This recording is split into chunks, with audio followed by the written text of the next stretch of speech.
আসসালামু আলাইকুম। সুপ্রিয় ভর্তি ইচ্ছুক শিক্ষার্থীরা, আশা করি সকলেই ভালো আছো, সুস্থ আছো। আজকে আমরা বাংলা অংশ থেকে কিছু প্রশ্ন পড়ব। বাংলা খুবই গুরুত্বপূর্ণ একটি বিষয়, কারণ ইংলিশে যাহা নাম্বার বাংলাও সেম একই নাম্বার। তো এখানে বাংলায় দুইটি অংশ থাকে, একটা হলো সাহিত্য আর একটা হলো ব্যাকরণ। বিগত সালের প্রশ্নগুলো অ্যানালাইসিস করে দেখা গেছে যে ব্যাকরণ থেকে অন্তত দুইটি প্রশ্ন আর সাহিত্য থেকে তিনটি, বা কোনোবার ব্যাকরণ থেকে বেশি, কোনোবার সাহিত্য থেকে বেশি, এভাবেই মূলত প্রশ্ন থাকে।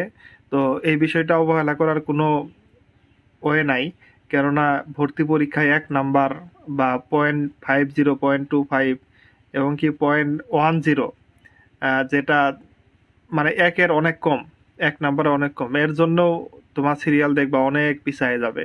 একজনের 1 আর আরেকজনের 2 মেধা তালিকায় দেখা গেছে তাদের মধ্যে খুব একটা পার্থক্য নাই, যে খুব কম বেশি পার্থক্য। তাই প্রতিযোগিতায় নিজেকে টিকিয়ে রাখতে এ বাংলা, ইংলিশ, সাধারণ জ্ঞান এগুলাতে তুখর হওয়া ছাড়া অন্য কোনো উপায় নাই। হ্যাঁ, অবশ্যই ধর্মতত্ত্বের জন্য আমরা কোরআন হাদিসকে বেশি গুরুত্ব দিব, তবে এই সকল বিষয়, সাধারণ বিষয়গুলো আমরা কোনোভাবেই উপেক্ষা করতে পারি না।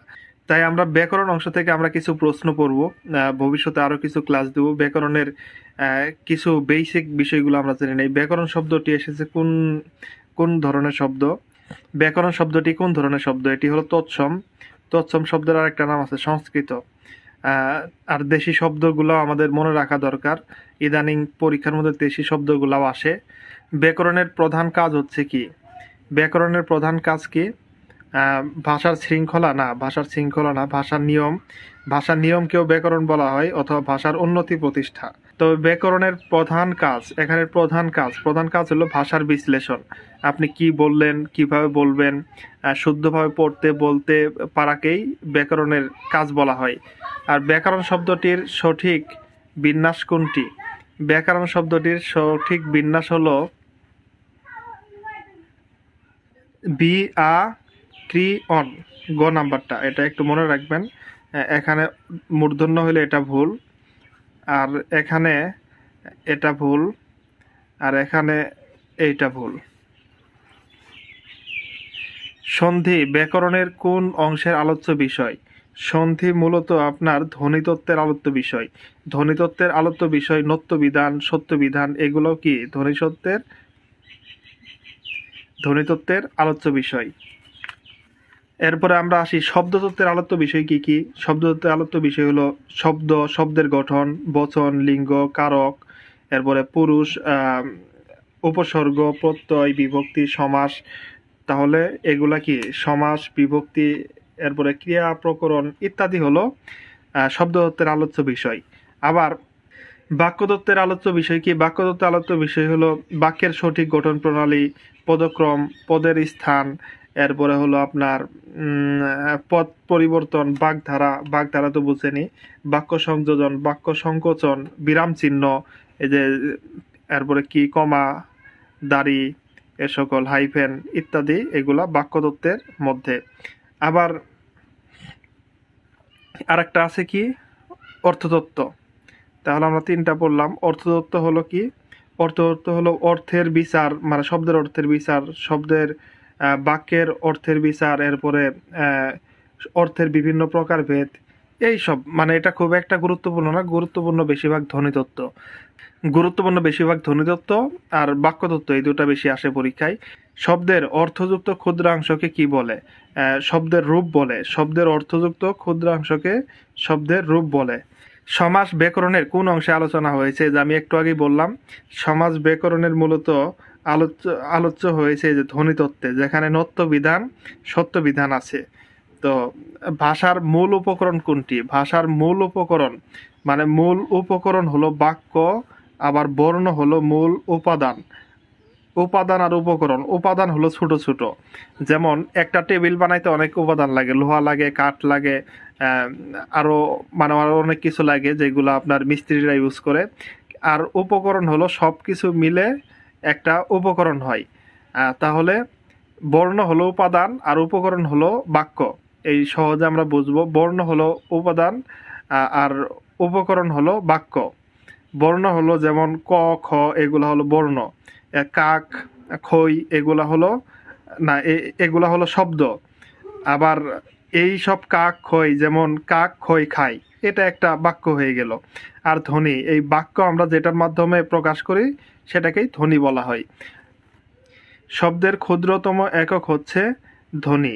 এই যে শব্দের সবচেয়ে ক্ষুদ্রতম একক হচ্ছে ধ্বনি, তাহলে শব্দের ক্ষুদ্রতম একক ধ্বনি। আবার ব্যাকরণকে বলা হয় ভাষার কি নিয়মের বই, সংবিধান, আইনের বই, স্বাভাবিক প্রকাশ। এখানে বলা হয়েছে যে এখানে কি হবে, খালি জায়গায় হবে। ব্যাকরণকে বলা হয় ভাষার সংবিধান। প্রবাদ প্রবচন বাক্যের কোন অংশে আলোচনা করা হয়? আমরা একটু আগে পড়ে আসলাম যে বাগধারা, শব্দ, বাক্য সংকোচন, সংযোজন, সেগুলা কোনটায়? সেটা বাক্য তত্ত্বে। তাহলে আমরা বাক্য তত্ত্বে প্রবাদ প্রবচন, যেগুলা প্রবাদ আছে, বাগধারা আছে, এগুলা সব বাক্য তত্ত্বের মধ্যে যাবে। এখানে ইন্টারেস্টিং বিষয়, এর মধ্যে এই বিশিষ্ট এর রূপ কি? যেমন যোগাক্ষ আপনারা হয় ক আর মূর্ধন্য স যোগ ম, এটা মিলে হয় এই যক্ষার, এই অক্ষরটা হয় ক যোগ মূর্ধন্য স যোগ ম, তার মানে ঘ। এরপরে এই জ্ঞানের এর বিশিষ্ট রূপ কি? আমরা জানি জ প্লাস ইয়, এটাতে কি হয়? যারা কম্পিউটারে বিজয় দিয়ে লেখেন তারা কিন্তু এই বিষয়টা খুব সহজেই পারবেন। রন্ধ্র, বর্ণগুলা হলো রন্ধ্র। এখানে কি? এখানে কিন্তু দন্তন্য আছে, কোনোভাবে মূর্ধন্য হবে না, ঠিক আছে? দন্তন্য আছে, প্রথম র, তারপরে দন্তন্য, তারপরে ধ। এখানে যেহেতু দন্তন্য আছে ধ র, এটাই হবে। দেখেন অন্যগুলা ভুল হইলো কেমনে? এখানে মূর্ধন্য নাই, এরপরে এখানে মূর্ধন্য হবে না, তারপরে রন দর, এখানে এই দ হবে না, তার মানে 13 ক নাম্বারটা হলো শুদ্ধ। উষ্ণ, এখানে এই যুক্তাক্ষরের বিশিষ্ট রূপ কি? এই বিশিষ্ট রূপ কি হবে? তো আমরা জানি মূর্ধন্যর সাথে মূর্ধন্য ন হলে এরকম একটা যুক্তাক্ষর আমরা পাই।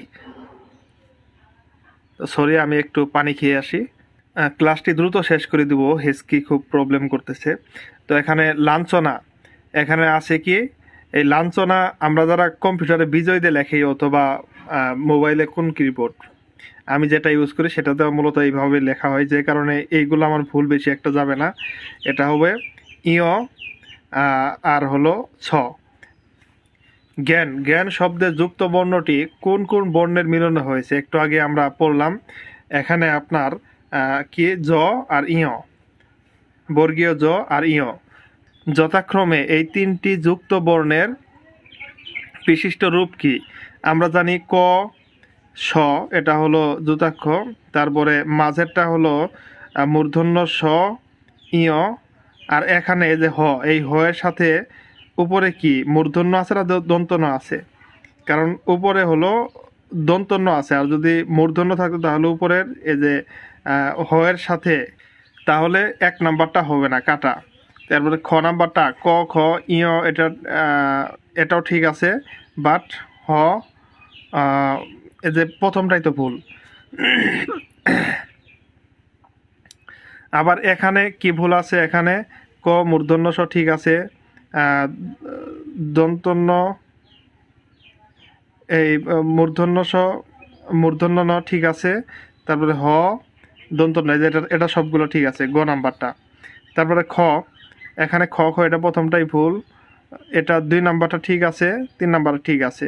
তার মানে এখানে ভুলগুলো আমরা দেখতে পেলাম যে কোনটা ভুল, আর কি কারণে ভুল সেটাও এখানে উল্লেখ করে দেওয়া হলো। নিচের কোন যুক্ত বর্ণে 4টি বর্ণের সংযোগ ঘটেছে? এটা দেখতে বোঝা যাচ্ছে বিষয়টা একটু সহজ, কারণ এখানে আমরা যদি বিশ্লেষণ করি, এখানে ত এরপরে জ ফালা, তাহলে 3টি। এখানে কি আছে? ভ র উকার, দীর্ঘ উকার, তাহলে হলো কি 3টি। এরপরে এখানে আছে কি? প্রথমত আছে একটা উম, তারপরে ক স, তারপরে জ, তার মানে এখানে হলো 4টি, এখানে হলো আপনার এখানেও 3টি। তার মানে এখানে চারটি বর্ণের কি ঘটছে, চারটি বর্ণের মিলন এখানে ঘটাতে হচ্ছে, চারটি বর্ণের সংযোগ ঘটেছে এই গ নাম্বারে। আবারই এসেছে যে এর বিশিষ্ট রূপ কোনটি, তো এটার আমি আর দিলাম না। নিচের কোন বর্ণ মিলে, এটাও আগেই পড়েছি। এখানে কোনটা হবে, এখানে হবে ঘ নাম্বারটা, মূর্ধন্য স আর মূর্ধন্য ন। তো আমরা প্রায় 20টি প্রশ্ন শেষ করে ফেললাম, আশা করি এগুলা বুঝতে পেরেছেন। আর যারা বিজয় কিবোর্ডে করেন তাদের জন্য এই অধ্যায়টা খুব একটা কঠিন হবে না, বাট ধ্বনিতত্ত্ব, শব্দতত্ত্ব, রূপতত্ত্ব, অর্থতত্ত্ব এই বিষয়গুলো আপনারা খেয়াল রাখবেন। বর্ণমালা কতটি, আজকের প্রশ্ন হলো যে বর্ণমালা কতটি। এখন খুবই সহজ প্রশ্ন, বাট অনেকেই ভুল করবেন। আর আজকে একটু প্রবলেম হচ্ছে, ইনশাল্লাহ পরবর্তী ক্লাসগুলো কি ক্লাস নেব সেটা আপনারা কমেন্ট করতে পারেন। অবশ্যই সাথে থাকুন, দোয়া করুন।